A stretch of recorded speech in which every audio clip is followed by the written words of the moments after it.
Esta es la clase número 13, o como dicen en España, 13.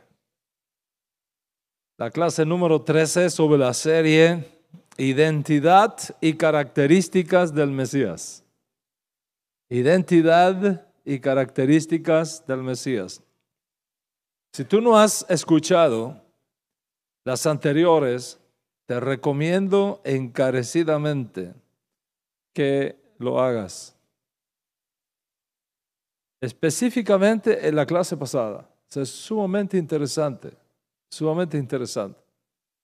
Porque todo lo que vamos a enseñar hoy está fundamentado en lo que hemos venido diciendo previamente.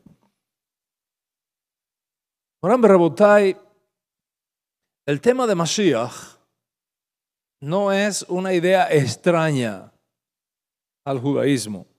Es la esencia misma del judaísmo.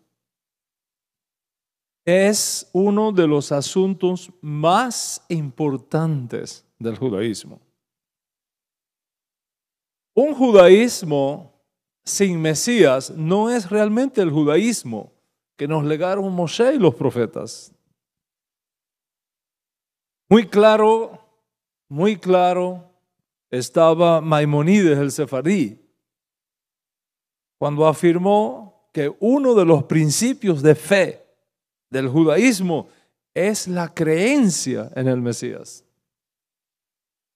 Es más, dijo, quien niegue esto, niega toda la Torá, niega a todos los profetas. Y en estas clases previas les he entregado más de 20 conferencias sobre el Mesías. Más de 20 conferencias sobre el Mesías. Porque no solamente está esta serie, características e identidad del Mesías, hoy con la 13ª clase, sino que hubo otras series previas. ¿Qué tan seguro estás de que Yeshua es el Mesías? Etcétera, etcétera. Y ahora con esta serie, características e identidad del Mesías, les estoy entregando la 13ª clase sobre el tema de Mashiach. Por encima de esto, a nivel de Yeshiva, el estudio sobre Mashiach se lleva prácticamente todo un semestre de estudio. Todo un semestre de estudio. Para mí en particular, el tema de Mashiach es vital para la fe judía. Lamentablemente, muchos quieren aprender judaísmo sin completar sus estudios sobre Mashiach. Y luego cuando viene alguien y le presenta objeciones sobre Yeshua como Mesías, no tienen los fundamentos para defender su fe. Y en cuestión de días, pierden la poquita que tenían y corren el riesgo de desligar sus almas del alma de nuestro justo Mesías Yeshua. Y esto, estoy convencido, sería una pérdida catastrófica. Lo aleno. Pérdida catastrófica. No solo para esta edad presente, sino también para el mundo por venir. Y tengo que ser sincero con ustedes y con todos mis estudiantes en toda Iberoamérica. En el judaísmo talmúdico se mueve un espíritu anti-Yeshua. That is true. Se mueve un espíritu anti-Yeshua, no anti-Mesías. Anti-Yeshua. Cualquier cosa menos Yeshua. Cualquier candidato menos Yeshua. Y lógicamente todo el que se une a ese judaísmo talmúdico eventualmente viene a ser impactado e influenciado por ese espíritu. Mira la carrera de todos aquellos que han salido del judaísmo nazarita y han abrazado el judaísmo talmúdico y observa lo que ha ocurrido con su antigua fe en Yeshua como Mesías. Observa. En el mejor de los casos, se vuelven discípulos anónimos. En el mejor de los casos. Discípulos anónimos, escondidos, de closet, toreando a Yeshua todo el tiempo y escondiéndolo. En el mejor de los casos. En el peor, desligan sus almas de Yeshua. Y no solamente eso, muchos se vuelven sus más acérrimos enemigos. Despilfarrando a Yeshua. Y por supuesto de nosotros. Y procurando arrastrar ahora consigo al resto. Porque del lado de allá le ponen como tarea para demostrar que de verdad tú no estás en eso. Que ahora tú tienes que hablar contra él y ahora tú tienes que buscar a los que estaban allá perdidos contigo y traerlos para acá también. Esas son las tareas que le ponen como parte de su proceso. Cuando alguno de ellos venga a ti, si pasara eso, y te traiga estas ideas, simplemente diles esto: mira, fulano, mira, fulana, yo sé lo que creo. Yo estoy feliz con el judaísmo que he elegido para mí, para mi familia. Estoy feliz con la sinagoga a la que pertenezco. Y si tú quieres mantener mi amistad, no cruces esa línea. No la cruces, porque no te permito que me hables mal de Yeshua, no te permito que me hables mal de mi rabino, no te permito que me hables mal de mi sinagoga y no te permito que me hables mal de mi judaísmo. No te lo permito. Y después cierras con esta pregunta: ¿lo tienes claro? Y si insiste, simplemente dile: ¿está claro? Y cierras la conversación. Te digo algo: una vez que tú te pongas firme en eso y coloques esa línea roja, no como Obama, que le dijo a los sirios: si ustedes atacan con armas, esa es la línea roja, lo voy a atacar. La hicieron y no hizo nada. Como Trump, que le tiró 4 tomahawks y se quedaron callados la boca. Ponga la línea roja clara y usted verá que lo van a respetar y lo van a dejar tranquilo. El problema viene cuando tú empiezas a jugar con eso, a aceptar las dudas, las preguntas capciosas, las trampas metodológicas estilo Testigo de Jehová. Igualito, Testigo de Jehová. Pues mira, solo lo que quiero es que estudiemos el tema. Miremos juntos, vamos a estudiar esto con una mente abierta. Hay cositas por ahí que tú no sabes, etc. No puedes traer a tu mesa de estudio a alguien cuya agenda es robarte tu fe en Yeshua. Tan simple como es. Tú no puedes ser tan ingenuo como para caer en esas trampas. Y entonces, mientras pones clara y firmemente la línea roja, estudia el tema de Mashiach en profundidad, como lo hacemos en nuestra comunidad. Porque el tema de Mashiach no es un apéndice. No es un apéndice. Es un principio fundamental en el judaísmo. La mitzvah de creer en Mashiach y esperarlo cada día es tan importante como estudiar las leyes de Shabbat, como estudiar las leyes de Kashrut, como estudiar las leyes de la santidad familiar, como estudiar las leyes de la amidad, como estudiar las leyes del rezo, como estudiar las leyes del ciclo festivo de la Torá, como estudiar sionismo, etc. Y es por eso que el tema de Mashiach no debe aburrirnos. No debe aburrirnos. No debería cansarnos. Todo lo contrario, debería ser la fuente máxima de expectación, de dinamismo de la fe, de la energía que necesitamos para guardar los mandamientos de Hashem, confiando que Hashem nos va a enviar pronto y en nuestros días a nuestro justo Mesías.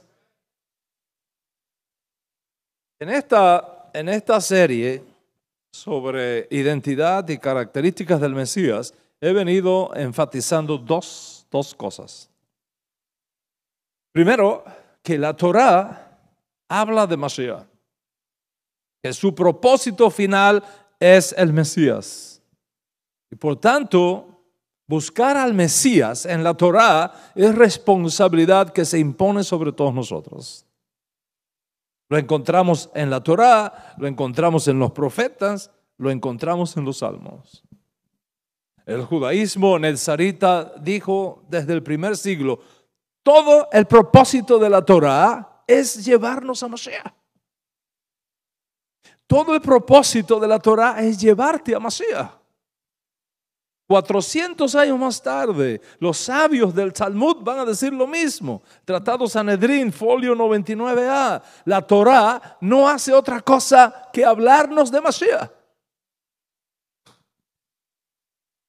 Entonces, si todos estamos de acuerdo que la meta final de la Torá es Mashiach, ¿cómo no estudiarlo? ¿Cómo no buscarlo en Moshe, en los profetas, en los salmos?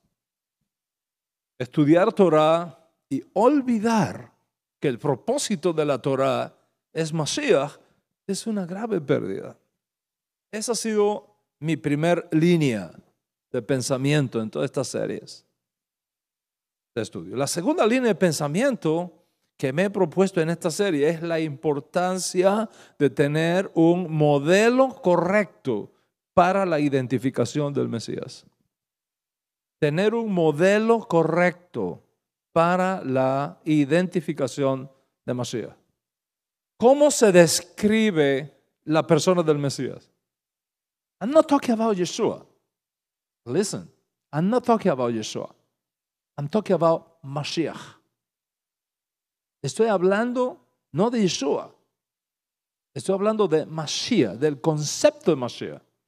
Luego veremos si Yeshua califica o no para esa posición. Pero no estoy hablando de Yeshua, estoy hablando de la posición, del oficio del Mashiach. ¿Cómo se describe en la Torá la persona de Mashiach? ¿Cómo podremos reconocer al Mesías cuando aparezca? ¿Cuáles son sus credenciales? Les he enseñado que existen dos modelos o criterios para determinar la identidad del Mesías. Uno es el modelo propuesto por el judaísmo nezarita que represento en esta casa.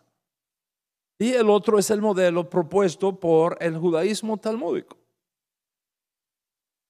Según el modelo nezarita, el Mesías debe realizar dos funciones. Una función sacerdotal como Mesías que sufre y muere para expiar los pecados de los hijos de Israel, como fue anunciado por Daniel y otros profetas. Y segundo, una función monárquica como un Mesías que surge de la muerte y que implanta luego la edad mesiánica también anunciada por el profeta Daniel y por otros profetas. Ese es el modelo nezarita que sostenemos en esta esnoga. El modelo que propone el judaísmo talmúdico es diferente. Afirma que el Mesías ben David, el Mesías invicto, será el único Mesías que deberíamos esperar, proveniente de la casa de David,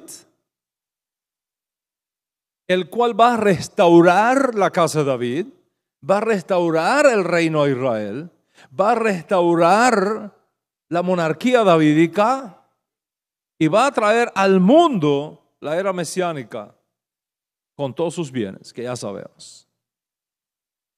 El primero de los cuales es finalmente hacer que el hombre tenga total y perfecta conciencia del Dios de Israel. ¿Cómo sabremos que el Mesías ha venido según el modelo del judaísmo talmúdico? ¿Cómo lo sabemos? Mira al mundo, mira alrededor de ti. Y mira si hay alguien de la casa de David que ha logrado traer paz a la tierra, que ha eliminado la idolatría de la tierra, que hay abundancia material, que hay paz con justicia para todos, etc. Lógicamente, si nada de esto hemos visto, entonces Mashiach no ha llegado todavía, según este modelo. Y por obvia lógica, si el Mesías no ha llegado, consecuentemente Yeshua no puede ser el Mesías anunciado por los profetas hebreos, porque no ha cumplido ninguna de las profecías que está supuesto que el Mesías cumpla. Pues si tú usas este modelo talmúdico para identificar al Mesías, el Mesías no ha llegado todavía. Y deberíamos seguir esperándolo. Pero si usas el modelo del judaísmo nezarita, Yeshua es el único que califica como Mesías sacerdotal. Y por tanto podemos estar seguros que va a culminar también su oficio monárquico. Ahora bien, nuestra creencia en Yeshua como Mesías sacerdotal que sufre y muere para expiar los pecados de muerte, como ese Goel anunciado por el profeta Isaías a favor de los hijos de Jacob, que se arrepientan de esos pecados de tipo Feshaín, que no tienen perdón según la ley de Moisés, y que debió aparecer en Israel antes de la destrucción del segundo templo. Esta creencia nuestra en Yeshua como Mashiach, en esa función sacerdotal, no viene del aire. No es alguien que me lo contó. Tiene fundamentos. Tenemos en qué apoyarnos, como lo ameritan nuestros profetas. Y en la clase de hoy vamos a mirar estas dos cosas. Comenzando por la última, el tiempo cuando deberá aparecer el Mesías en Israel. Esto es sumamente importante. El tiempo cuando deberá aparecer el Mesías en Israel. No el día ni la hora, porque el día y la hora nadie sabe, ni va a poder saber. Es un asunto que está solo en la prerrogativa de Hashem. Pero sí el tiempo en sentido general. Luego vamos a estudiar el argumento del Mesías que se revela, muere, es quitado de nosotros por un tiempo y reaparece otra vez para completar su obra exactamente como Moshe Rabenu. Moshe Rabenu, Hashem le encomendó ciertas cosas, él hizo algunas, no todas, las otras las va a terminar cuando Hashem lo envíe otra vez.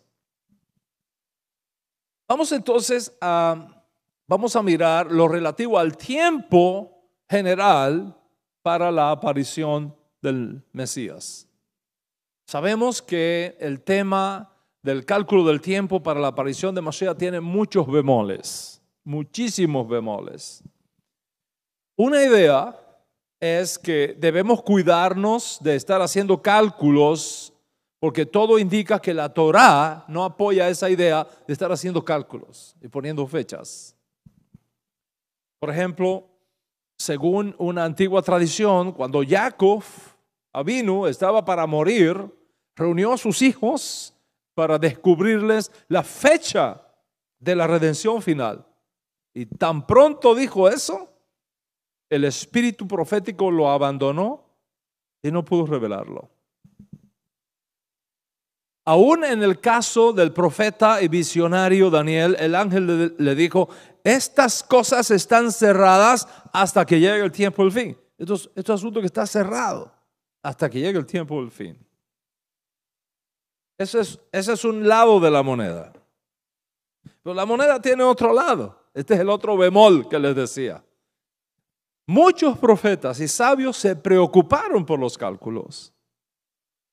El propio Maimónides, del cual ya oímos que no quería meterse en el tema de los pronósticos del tiempo para la redención final, porque tiene el potencial de producir falsos mesías y tiene el potencial de llevar al pueblo a un punto donde pierda la fe en el Mesías. El propio Maimónides finalmente acaba ofreciendo su propio cálculo para la fecha de la redención final. Está claro entonces que tener una idea para saber sobre el tiempo de redención y de la revelación de Mashiach, si se maneja bien, sin dramatismos, sin dogmatismos, se convierte en una tremenda fuerza de redención. Una fuerza que nos empuja y nos motiva a hacer un esfuerzo consciente y proactivo para facilitar que la redención final pueda ser concluida. Y esto es lo que explica por qué los profetas y sabios antiguos diligentemente rastrearon las profecías y rastrearon las genealogías bíblicas para ver los tiempos en el que el anunciado hijo de David debería aparecer en Israel. Especialmente después del drama del exilio babilónico, los sabios se volvieron mucho más diligentes en la búsqueda de las pistas proféticas para el tiempo del arribo del Mesías. Y aunque estas expectaciones tenían sus variables, los escritos de los rabinos antiguos demuestran que durante los primeros 50 años del primer siglo, las expectaciones por la revelación de Mashiach ben David estaban en su punto máximo, por cuanto para ese tiempo se estaba llegando al final del cuarto milenio y el comienzo del quinto milenio. Los judíos de Qumran, por ejemplo, la secta de los esenios, estaban convencidos que en sus días tendría lugar la revelación de Mashiach. Y según antiguos pronósticos, los rabinos llegaron a la conclusión que de los días de la destrucción del segundo templo, en el año 50, ese día de la destrucción del templo de Jerusalén, el segundo templo, en el año 70, constituye la fecha límite para la revelación de Mashiach en Israel. Vamos a ver esto por la Escritura. Hagai o Ageo capítulo 2, versos 6 al 9. En esta sección de la Escritura se profetiza de un misterioso personaje llamado el deseado de las naciones. El deseado de las naciones. El deseado de las naciones es una clara alusión al Mesías. Este deseado de las naciones visitaría Israel para el tiempo del segundo templo.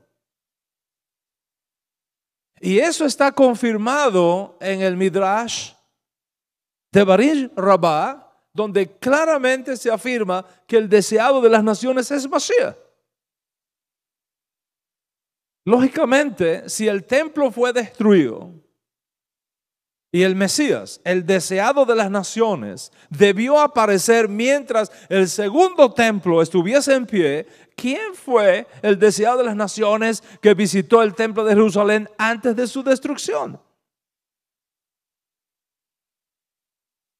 Y si no lo visitó, ¿cuándo podría entonces venir el Mesías si el tiempo para su aparición ya pasó?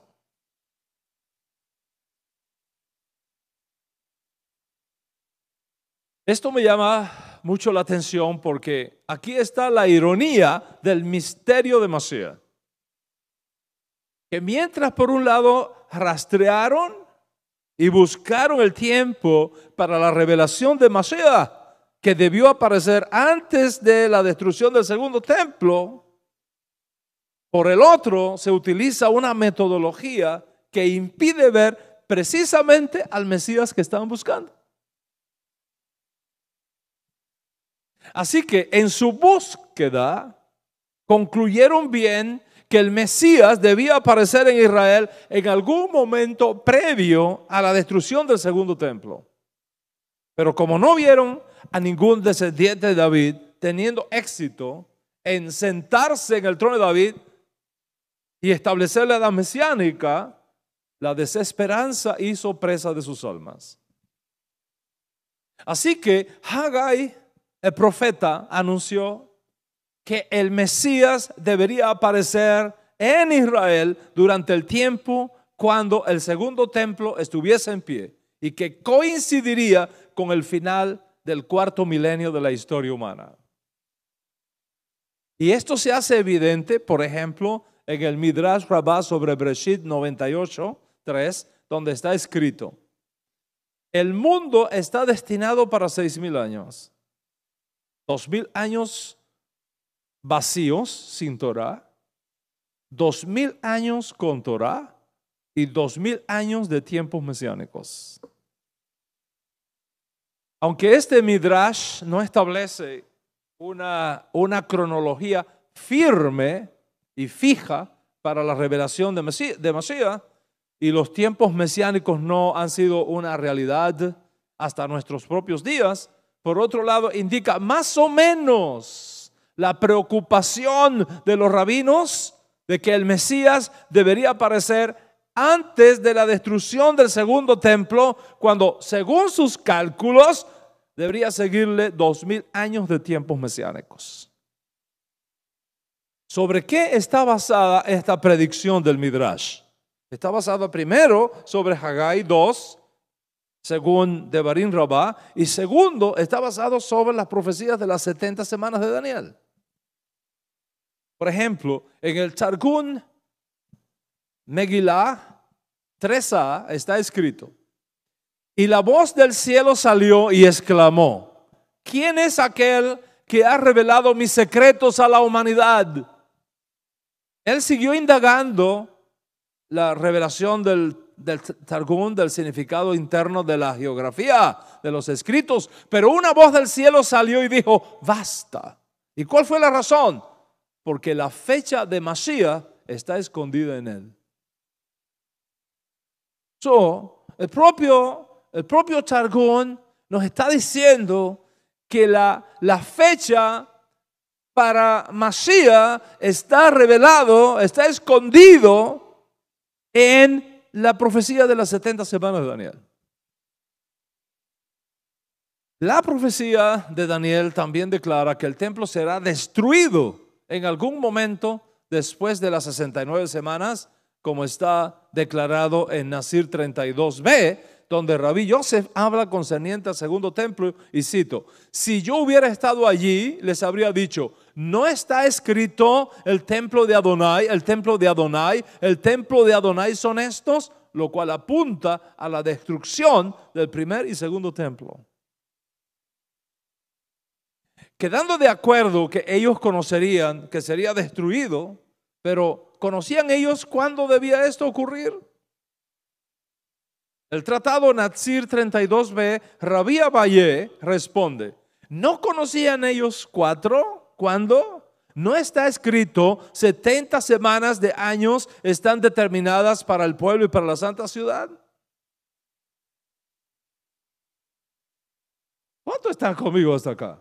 Observa que en todas estas fuentes judías se está hablando, oiga, el Mashiach, la fecha, el tiempo para la venida de Mashiach está en la profecía de las 70 semanas de Daniel. El tiempo para la profecía de Mashiach está relacionado cuando el templo está en pie. En algún momento determinado, el deseado de las naciones deberá aparecer ahí.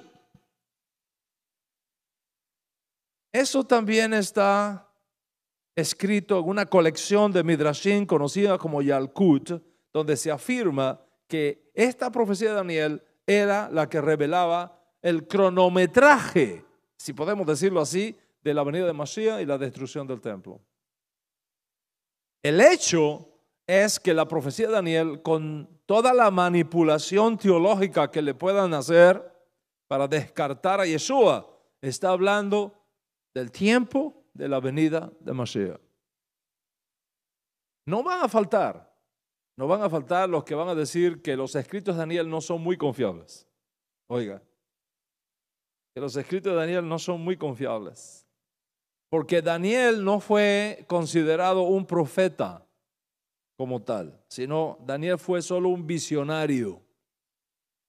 Y por lo tanto, sus escritos no están en la sección de los profetas hebreos.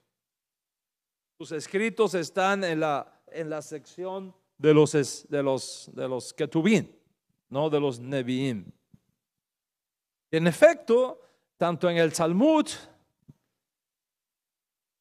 y otros escritos judíos más, afirma que Daniel no puede ser considerado profeta. Escucha esto, que Daniel no puede ser considerado profeta porque nunca en ningún lugar de su profecía, de sus escritos, se dice que él es un nabí. En ningún lugar se dice que él es un nabí y por lo tanto no puede ser considerado un profeta. Sin embargo, y en contraste con esto, otro tratado talmúdico, Sanedrín 93b, incluso 94a, documenta que Daniel fue más grande que los profetas Ageo, Zacarías y Malaquías.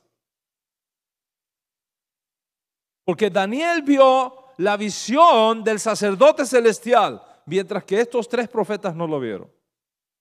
No obstante, la mayoría de los rabinos rechazaron a Daniel como profeta porque no es mencionado como profeta, sino solo como visionario, es decir, que no tiene la autoridad de un profeta. Esto es un grave problema. Porque si esto fuese así, entonces todos los profetas que están en la sección de los profetas de la Biblia hebrea y que no son específicamente nombrados o llamados profetas, tampoco deberían estar ahí. Y resulta que en la sección de los profetas tenemos 9 profetas que no son llamados profetas. Por ejemplo, Oseas nunca es llamado profeta, pero está en la sección de los profetas. Joel nunca es llamado profeta, pero está en la sección de los profetas. Abdías nunca es llamado profeta, pero está en la sección de los profetas. Jonás nunca es llamado profeta, pero está en la sección de los profetas. Mica está en la sección de los profetas, pero en ningún lugar es llamado profeta. Nahum está en la sección de los profetas, pero nunca es llamado profeta. Sofonías está en la sección de los profetas, pero nunca es llamado profeta. Amós está en la sección de los profetas, pero nunca es llamado profeta. Malaquías está en la sección de los profetas, pero nunca es llamado profeta. Entonces, si porque en el libro de Daniel no se le llame profeta, lo vamos a excluir de ser un profeta, ¿qué vamos a hacer con todos estos 9 libros? La pregunta es, ¿por qué los rabinos se esforzaron por sacar a Daniel de los profetas? ¿Por qué Yohanan ben Zakkai, cuando nombró el comité de rabinos en el año 90 en Jafne para estudiar esto, por qué se les dio instrucciones específicas de no colocar a Daniel en la sección de los profetas, sino los ketubín? Lógicamente, si esto pasó en el año 90, 20 años después de la destrucción del templo, si Daniel es uno de los que tiene la fecha escondida para la revelación de Mashiach, y su profecía establece que el tiempo para la manifestación de Mashiach y el único, si establece que el tiempo para la manifestación de Mashiach es antes de la destrucción del segundo templo, y el único que califica para ese puesto, dentro de ese rango de tiempo, es Yeshua.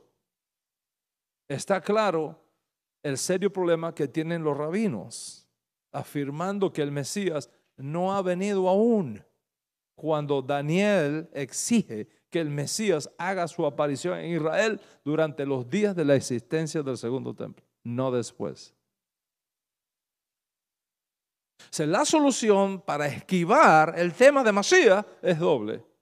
Primero, mover a Daniel de los profetas para disminuir su autoridad y para evadir lo que es insoslayable. Y segundo, prohibir el estudio al pueblo judío de los cálculos de los días, cuándo deberá aparecer el Masías, específicamente en el libro de Daniel. Porque todo judío que estudia esto bien, si es honesto, llega a la conclusión de que el Mashiach, el deseado de las naciones, debe hacer su aparición en Israel antes de la destrucción del segundo templo. Incluso el gran Maimonides, mientras que por un lado reconoce que en Daniel está el secreto para el tiempo de la venida de Masías, por otro lado prohíbe hacer cálculos en la profecía de Daniel. Esto no me lo estoy inventando. Te voy a citar la fuente. Su carta, la carta de Maimonides a los judíos en Teimán, cito de esa carta lo siguiente. Daniel, dice Maimonides, Daniel ha elucidado para nosotros el conocimiento del fin de los tiempos. Sin embargo, siendo que son secretos, los sabios han prohibido el cálculo de los días para la venida de Masías, de modo que el populacho no educado no se ha extraviado al ver que los tiempos del fin han venido, pero no hay señal de Masías. ¿Por qué no hay señal de Masías? Porque están usando ¿qué modelo? Por eso que no hay señal de Masías. ¿Qué modelo estás usando? Por eso que no hay señal de Masías. Esta es la lógica del judaísmo talmúdico en su afán por eliminar toda posibilidad de un Mesías que tenga que hacer su aparición durante los días del segundo templo.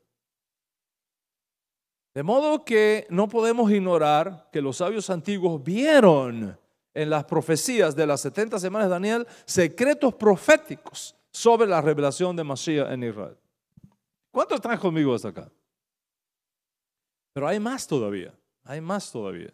No solo el profeta Hagai y el profeta Daniel aportan pruebas para deducir que el Mesías debió hacer su aparición en Israel para el tiempo cuando el segundo templo estuviese en pie, sino que hay mucho más evidencias todavía en el judaísmo.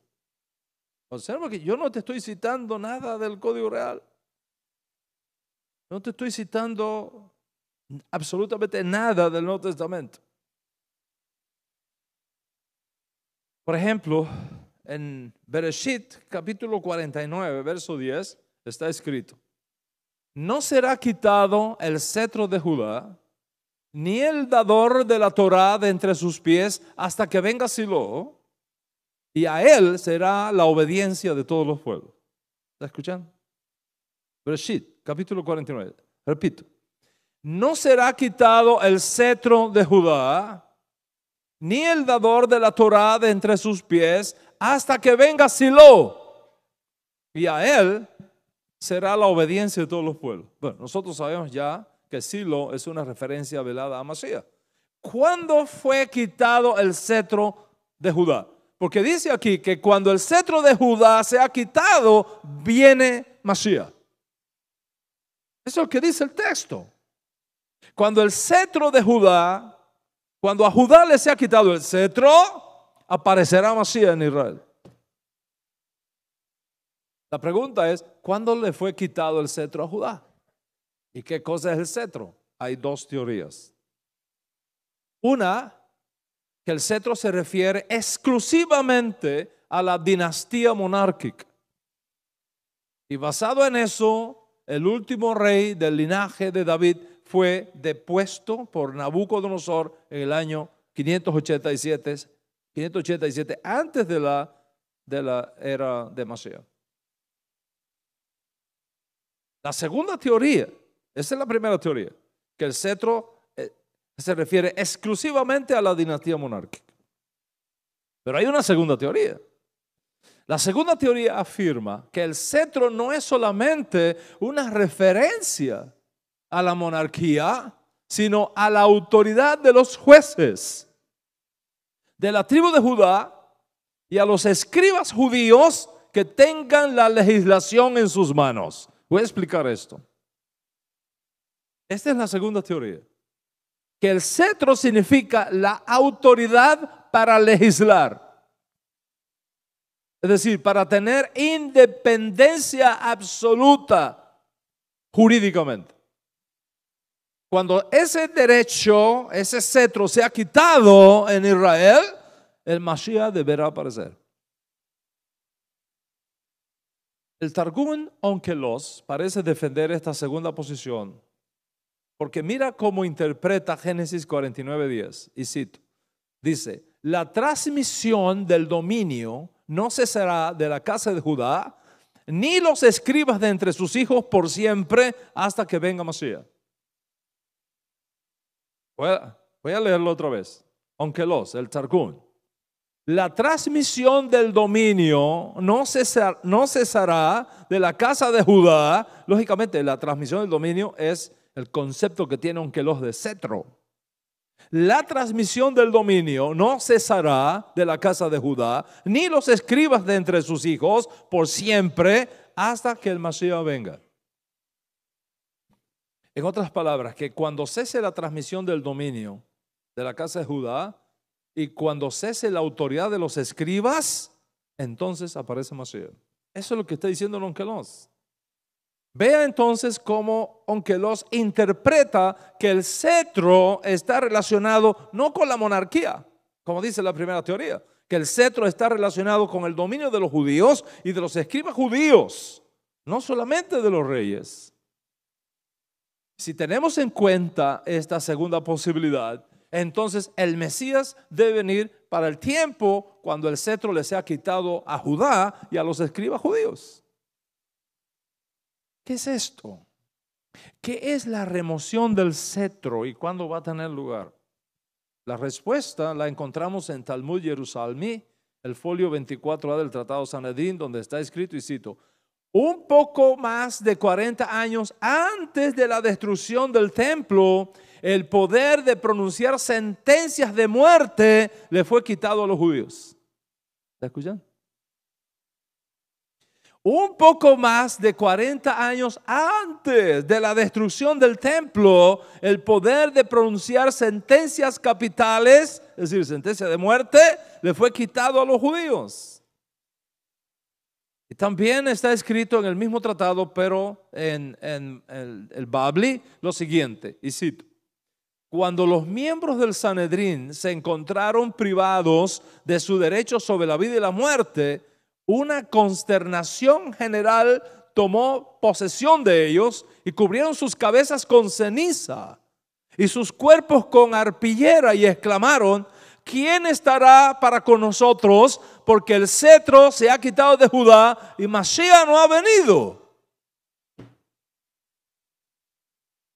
El cetro ha sido quitado de Judá y Mashiach no ha venido. El hecho de que los rabinos que escribieron sobre esto no relacionaron el cetro exclusivamente con la remoción de la monarquía que tuvo lugar en el 587 antes de la era común, nos dice que la segunda teoría es la más apropiada para interpretar Génesis capítulo 49 verso 10. En otras palabras, cetro significa también, y de hecho significó, la remoción de la autoridad de los judíos para legislar independientemente, incluyendo la imposición de la pena capital, asunto que se ganó en la época de los macabeos, pero se perdió luego cuando entraron los romanos. Flavio Josefo, en su libro Antigüedades, capítulo 17, verso 3, nos dice lo siguiente, y cito, por algo más de 40 años, previo a la destrucción del segundo templo, el poder de pronunciar la sentencia capital fue quitada de los judíos.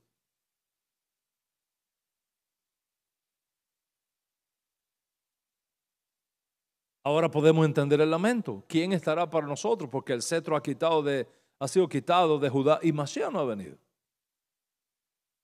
Lógicamente, el cetro es una referencia a la autoridad para independencia judicial, no solamente la pérdida de la monarquía. Ahora, esto nos da mucho sentido. En otras palabras, al ver que los romanos quitaron a los jueces de Israel el poder para pronunciar sentencia capital, los rabinos vieron ahí el cumplimiento de la profecía de Génesis 47, donde se afirmó que el cetro no sería quitado de Israel hasta que apareciera Silo, es decir, Mashiach. En otras palabras, el Mesías deberá aparecer en Israel para el tiempo cuando los judíos, viviendo en Israel y con el Estado judío en pie y con el templo en pie, se les quitara la autoridad para sentenciar de muerte. Para el tiempo de los macabeos, Israel tenía esa autoridad. Para el tiempo cuando llegaron los romanos y se estableció la figura del gobernador, esa autoridad le fue quitada a los judíos. Por tanto, y basado en estas evidencias, para el tiempo cuando los romanos le quitaron a los judíos esta autoridad, cuando solamente el procurador romano podía sentenciar la pena capital, el Mesías debía aparecer en Israel. ¿Estás conmigo hasta aquí? Entonces, si no apareció, algo está mal. Si no apareció, algo está mal. De ahí lo que encontramos en el Talmud. ¿Quién estará para con nosotros? Porque el cetro ha sido quitado de Judá y Mashiach no ha venido. Esto te hablaba de la ironía del misterio de Mashiach, que mientras por un lado rastrearon y buscaron el tiempo para la revelación de Mashiach, que debió aparecer antes de que el segundo templo fuera destruido, que debió aparecer justo después cuando el cetro le fuese quitado a Judá, confirmado ahora para el tiempo cuando entran los romanos y a los judíos se les quita la autoridad para legislar sobre pena capital. Y lógicamente es el escenario del tiempo donde Mashiach tiene que aparecer por utilizar una metodología que les impedía ver precisamente al Mashiach. Nos lo perdimos. ¿Por qué no lo vieron? Porque estaban utilizando un modelo equivocado. Estaban esperando un Mesías exclusivamente monárquico. Y como el templo fue destruido y no apareció ese Mesías monárquico, y como el cetro fue quitado a Judá y no apareció ese Mesías monárquico, ay de nosotros, el cetro ha sido quitado de Judá y Mashiach no ha venido. Pero espérate un momento. ¿Qué Mashiach? Tú estás buscando Mashiach ben David. Nosotros estamos buscando Mashiach ben Yosef. Tú estás buscando el Mesías invicto. Nosotros estamos buscando el Mashiach sacerdotal. Y entonces, si miramos bien, aquí está el problema. Al ver solamente y buscar solamente un Mesías fuerte, un Mesías monárquico que se sienta en el trono de David, y a pesar de estas cosas, no aparece, lógicamente hay que lamentarse, porque algo no está funcionando bien. ¿Qué tenemos entonces? Que el modelo nezarita encaja perfectamente con todas estas profecías y con todas estas predicciones sobre el tiempo para la aparición del Mesías. Mientras que si utilizamos el modelo talmúdico con todo el enorme peso de la evidencia, seguimos sin ver a Mashiach. Eso es lo que está en la mesa. ¿Cuántos están conmigo hasta acá? Esto es fascinante. Esto es un asunto que tienes que estudiarlo. Esto es un asunto que te tienes que sentar después en tu casa durante esta semana y rumiarlo. Y tomar tu escritura y buscar todas estas fuentes que yo te he mencionado y estudiarlas por ti mismo y mirarlas por ti mismo. para que no solamente las escuches, sino para que te entre en la cabeza y te baje al corazón y tengas claro el concepto. ¿Cuántos están conmigo aquí? Les voy a dar un dato más que indica que la aparición de Mashiach debió tener lugar para el tiempo cuando el segundo templo estaba en pie. Y que de no aparecer el Mashiach para el tiempo cuando el segundo templo estaba en pie, ya no están dadas las condiciones históricas para que el Mashiach aparezca. ¿Me estoy explicando? Ok. Lo que le voy a hablar es sumamente importante. La suerte de Azazel y el cordón rojo.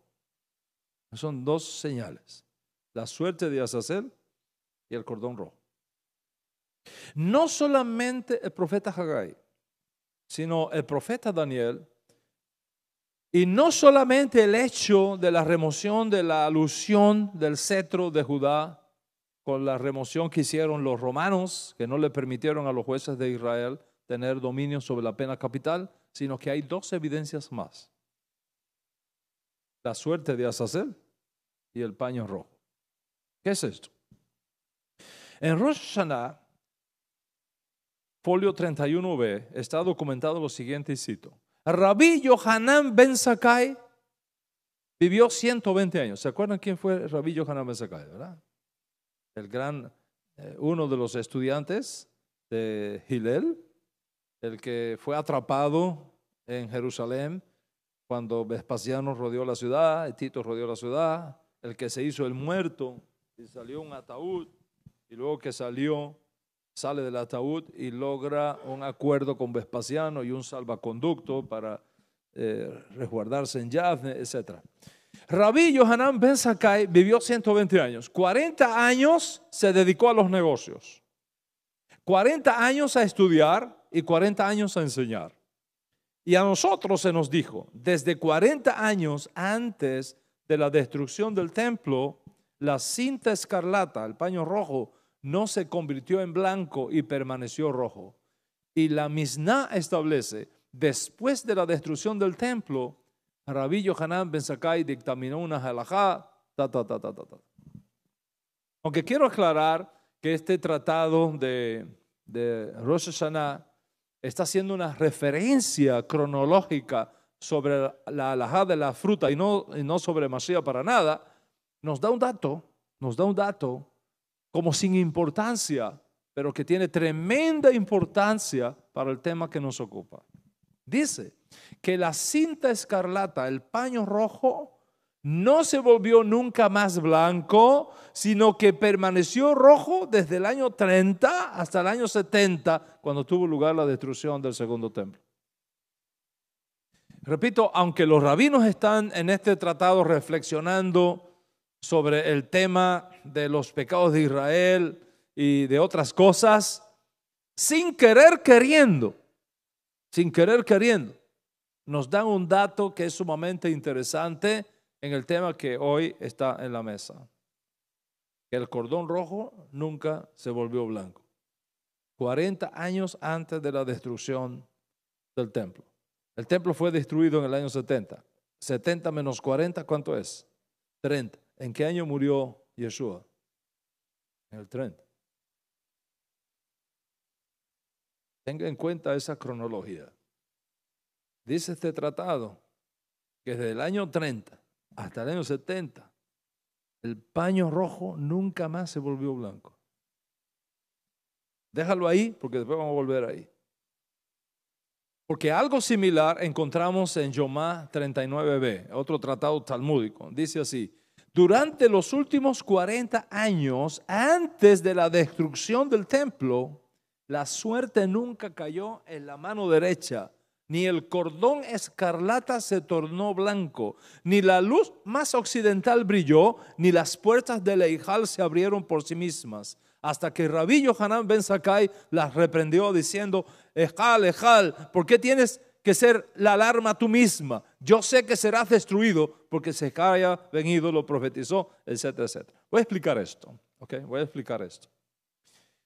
Para el día de Yom Kippur, los sacerdotes tomaban 2 machos cabríos y se lo traían al Cohen Gadol, al sumo sacerdote. 2 machos cabríos. Aquí estaba el sacerdote, le traían 2 machos cabríos, 2 chivos grandes. Le ponían uno debajo de su mano derecha y le ponían otro debajo de su mano izquierda. ¿Okay? Uno de esos 2 machos cabríos sería enviado por un levita al desierto para Azazel. El otro sería sacrificado y su sangre introducida en el lugar santísimo. Entonces, el Cohen Gadol, los sacerdotes, al Cohen Gadol, los sacerdotes le daban 2 planchas de cobre. Imagínate 2 planchas de cobre.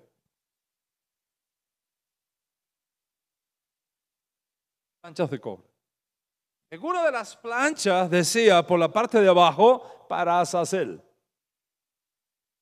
Y otra decía para Hashem.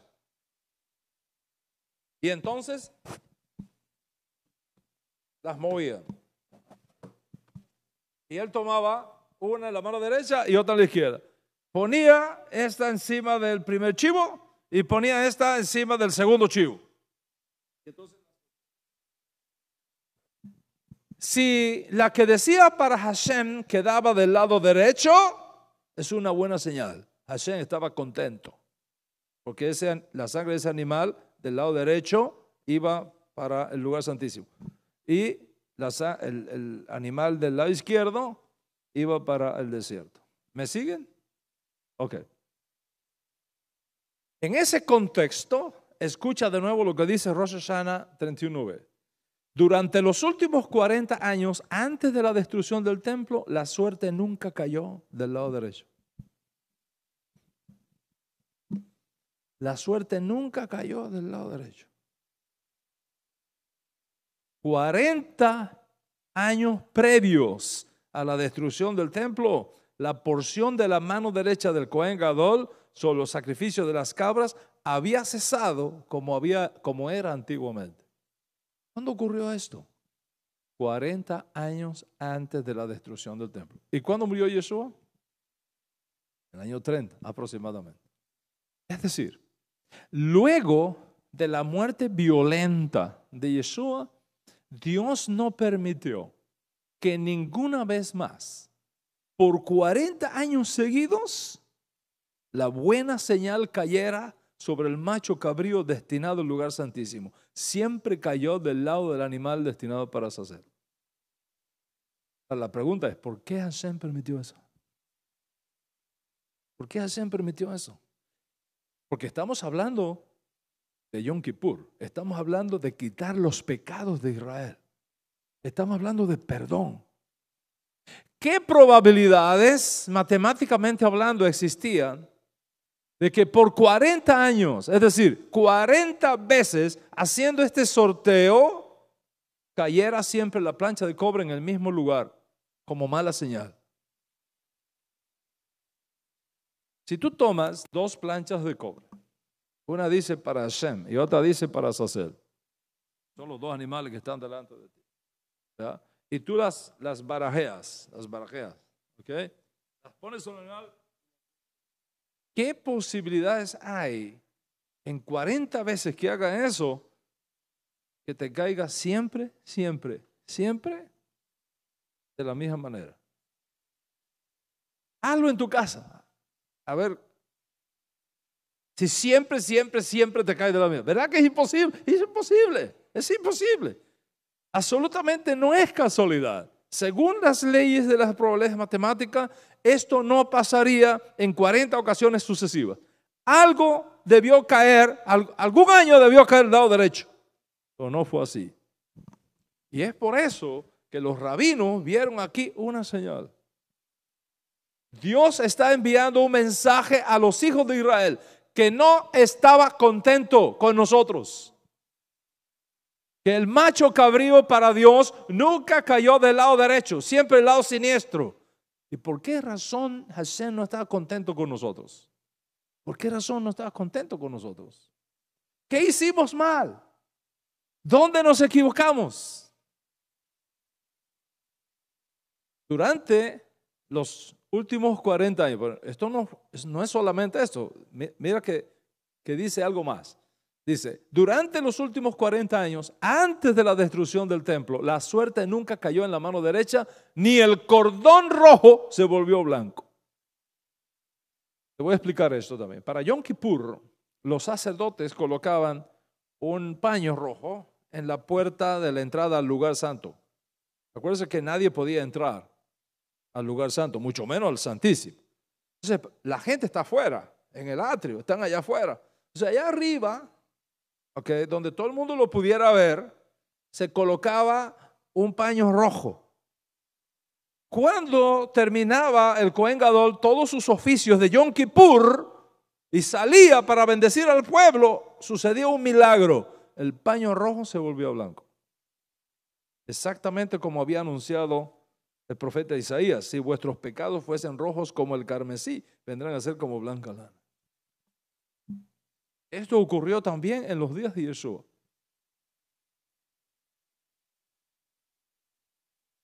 A partir del año cuando Yeshua murió, ni una sola vez más por 40 años ocurrió ese milagro. Ni una sola vez más. Todos los años, cuando terminaba Yom Kippur, el cordón rojo seguía rojo, no se volvió blanco. Y esto lógicamente era una mala señal.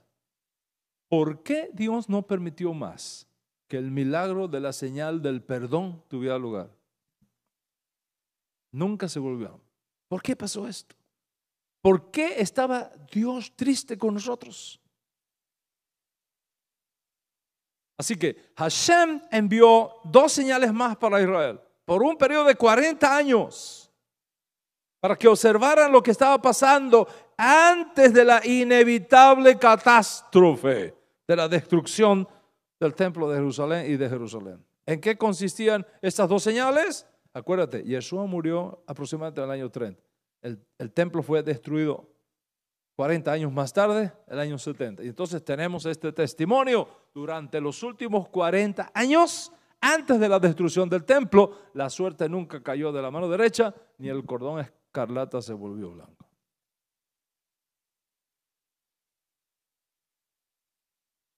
¿Estás conmigo hasta aquí?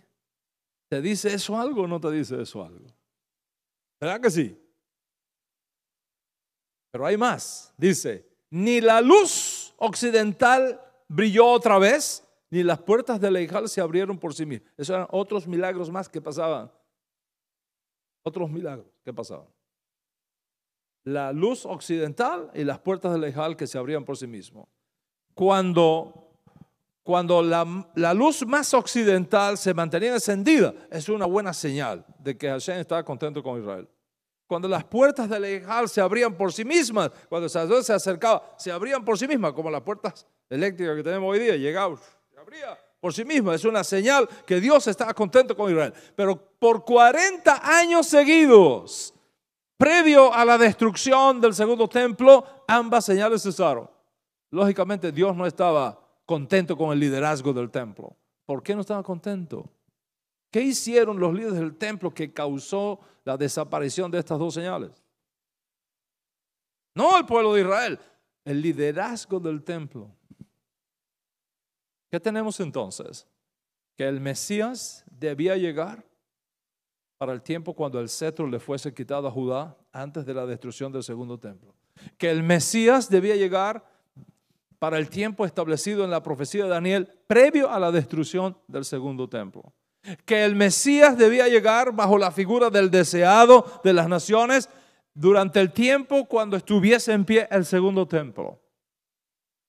Lógicamente, si el templo fue destruido y el Mesías, el deseado de las naciones, debió aparecer mientras el segundo templo estaba en pie y no fue así, ¿qué esperanza tenemos ahora de que venga Mesías? Ninguna. ¿Por qué?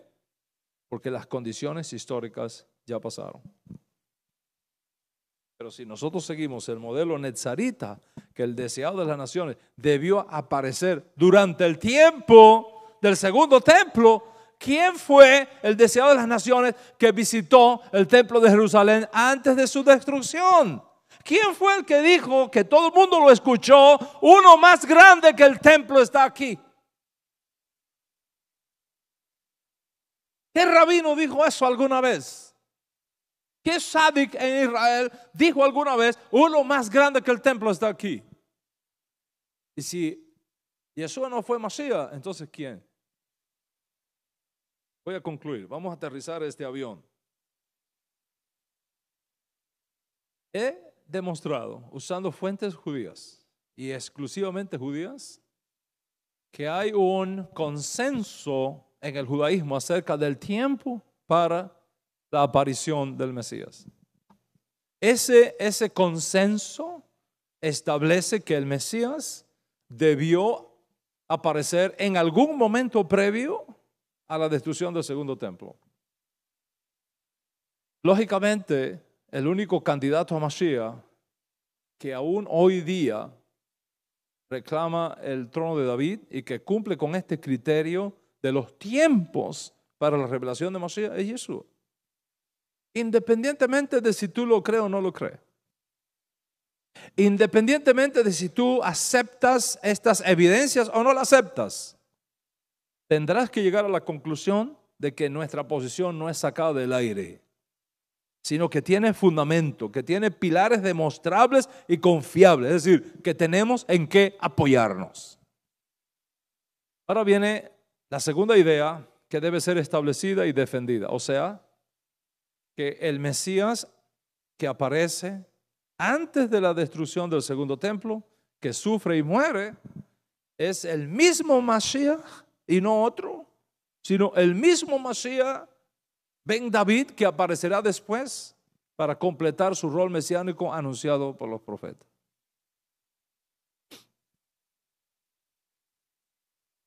Por supuesto, a esta altura de la conferencia, me imagino a los enemigos de Yeshua, que todos me siguen, todos me siguen. No se pierden una clase. Ya verás esta semana por las redes sociales. A esta altura estará diciendo, no hay ningún lugar en la Escritura que diga que el Mesías aparece 2 veces. Eso es un invento cristiano.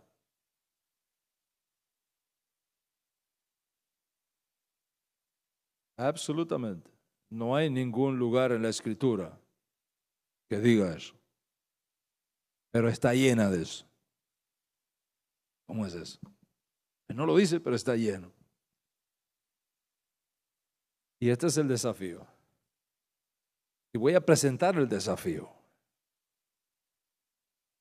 Nosotros hemos visto en otras clases que Maimónides el Sefardí, en su extraordinaria obra Mishneh Torah, en la sección de los reyes, en la ley número 4, dice lo siguiente. Y cito a Maimónides porque es una autoridad, es una autoridad en el judaísmo, es una opinión autorizada. Mishneh Torah, ley de los reyes, capítulo 11, la ley 4, dice: si se levantase un rey de la casa de David que estudia y profundiza en la Torah y se ocupa de las misbot como David su antepasado, de acuerdo a la Torah escrita y oral, y encaminar a todo Israel a transitar en ella y reparar las brechas, y si él luchara las guerras de Dios, nosotros podemos por convicción considerarlo Mashiach Behazaká. Behazaká, que dice potencial Mesías. Es un potencial Mesías. Dice Maimónides, si él tiene éxito en lo anterior, reconstruye el Beit Hamikdash en su sitio, reúne la diáspora de Israel, él es definitivamente Mashiach Badai, es decir, no potencialmente Mashiach, sino indisputablemente Mashiach.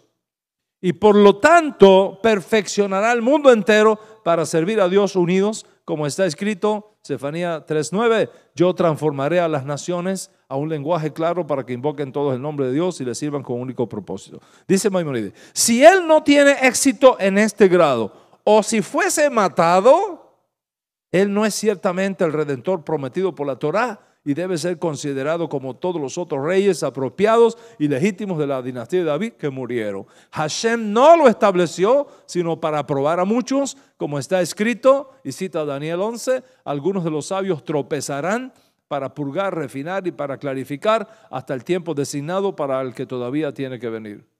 Ok, vamos a ver esta posición de Maimónides ya para concluir.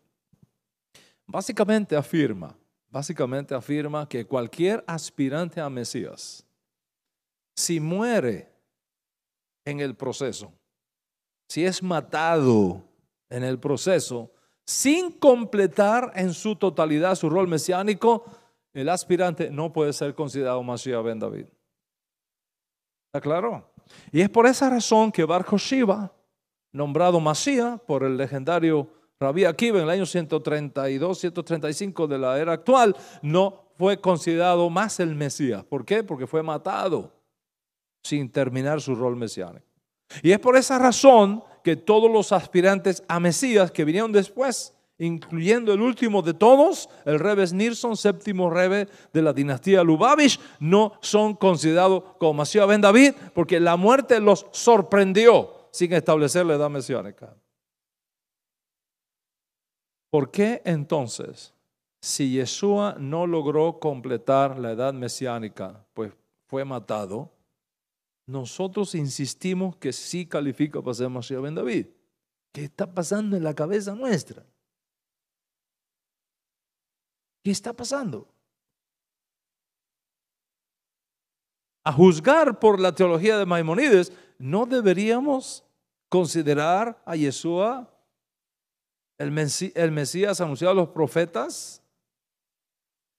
Porque murió sin completar la misión mesiánica que los profetas asignan al Mesías. ¿No deberíamos considerarlo un gran rabino, es un gran profeta, un gran maestro?